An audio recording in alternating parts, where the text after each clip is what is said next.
the Congress hasn't officially announced whether they will attend that function or not. The Trinamool Congress and Mamata Banerjee, who's still ambivalent over whether she will attend or not, which opened the locks of the Babri Masjid. The views expressed in this blog are hosted on my own website, are strictly personal and do not reflect the views of any organization. Namaskar, hello and welcome to Straight Bat, my weekly video blog where, as the title suggests, I comment with a straight bat.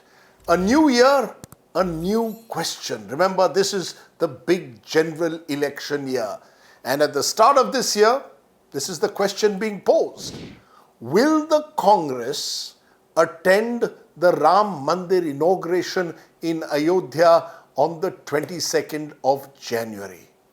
Remember, the Congress leadership has been invited to the Ram Mandir inauguration from UPA chairperson Sonia Gandhi, Congress President Mallikarjun Kharge and the party's leader in the Lok Sabha, Adhir Ranjan Chaudhary. But so far, the Congress hasn't officially announced whether they will attend that function or not. Well, it's time for Straight Bat to tell you the inside story as always.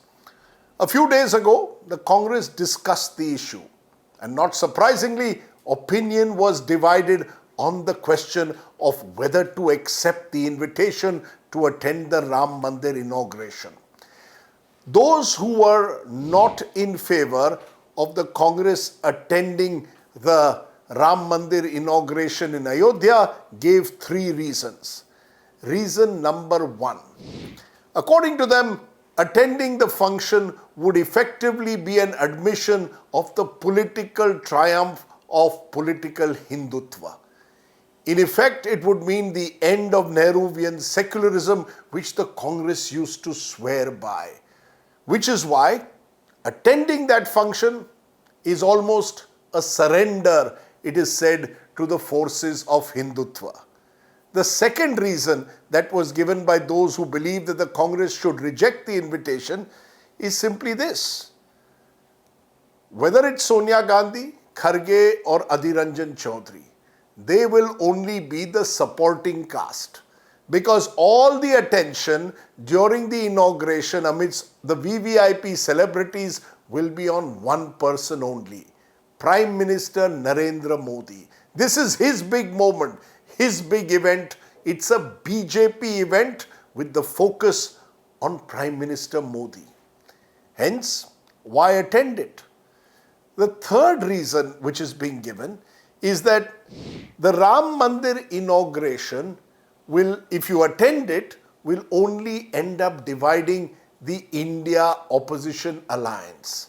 Because within the alliance, there are already divisions on the Ayodhya issue.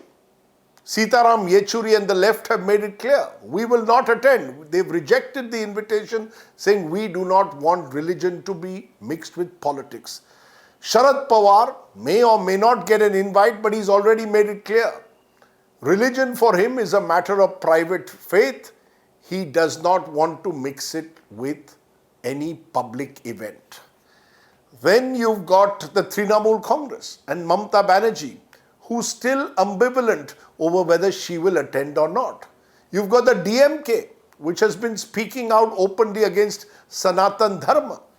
And interestingly, you've got the Shiv Sena.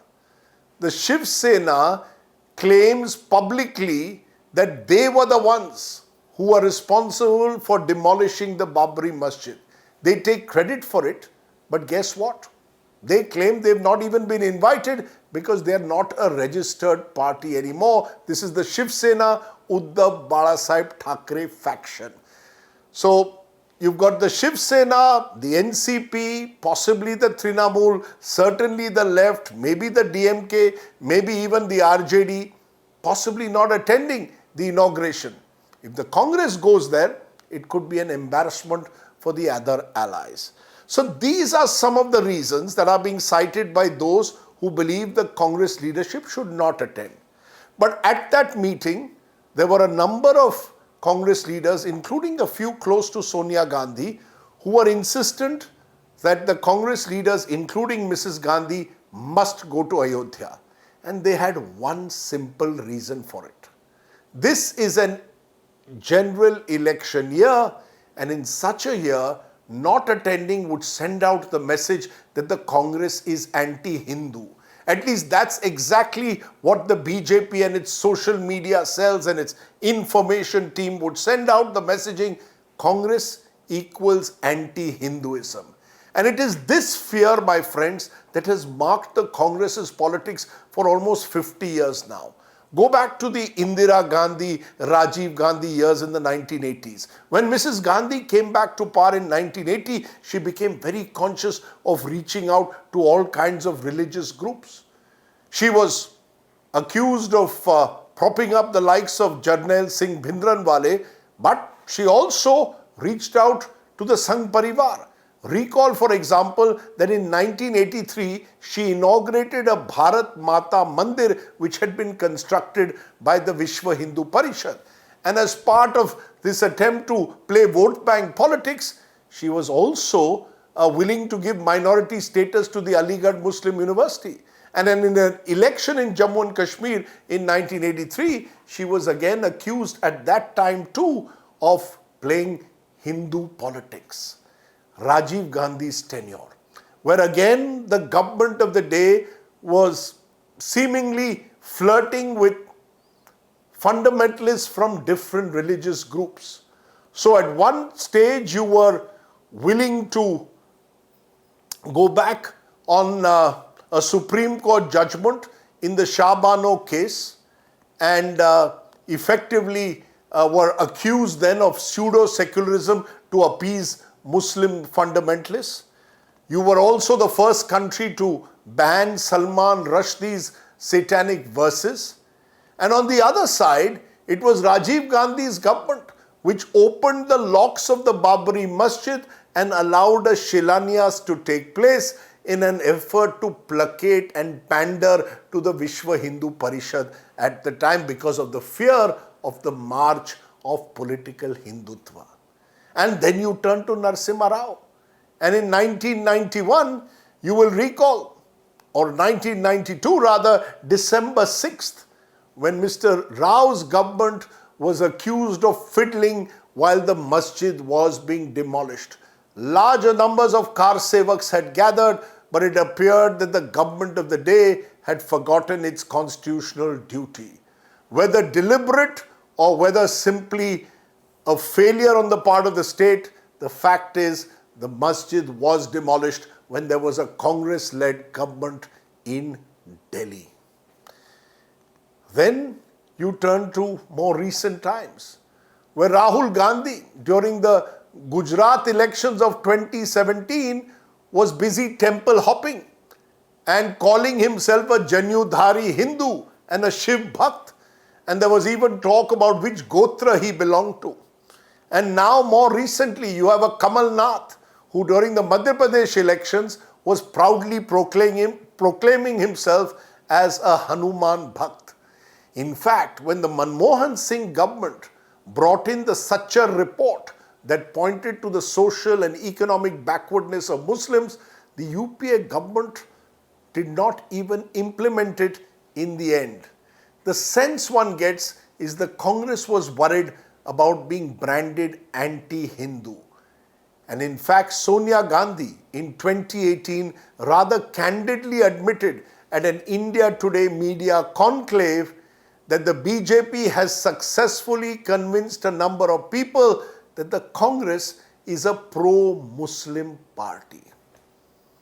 In these circumstances, it is not surprising that the same Sonia Gandhi reportedly at this Congress meeting suggested that yes, she should attend the meeting at Ayodhya. Remember, Mrs. Gandhi has been branded in the past by the BJP as a leader of foreign origins and therefore not in tune with Bharatiyata or Hindu culture, which is why the pressure is even greater on her to go to Ayodhya and attend the inauguration. From what we gather, the Congress has more or less made up its mind to attend that Ayodhya inauguration, with one caveat. They first want at least Rahul Gandhi's Bharat Nyay Yatra to begin and keep the focus on that before they move to the next stage of the Mandir movement. But let's be honest, the Ram Mandir is an issue which is designed for a political pitch prepared by the BJP, where the main batsman is Prime Minister Modi. The Congress in that sense is going to have to accept that reality. For much too long, the party has run with the secular hare and hunted with the communal hound, which is why the Congress perhaps no longer has the ability to take the high moral ground when it comes to the politics of religion and secular values. And as a result, it is advantage BJP when it comes to Ram Mandir. Just one last point. Don't be surprised if in the days ahead, every news TV channel turns into a bit of an Astha TV lookalike, with all the focus on the Prime Minister and the Ram Mandir. The Congress in that sense, whatever decision they take, is unlikely to derive any political mileage from the Mandir issue, whether they attend that event or not. Think about it. That was the straight bat. Do, of course, subscribe to my YouTube channel for many more such videos. For now, stay well, stay safe. Jai Hind, Namaskar.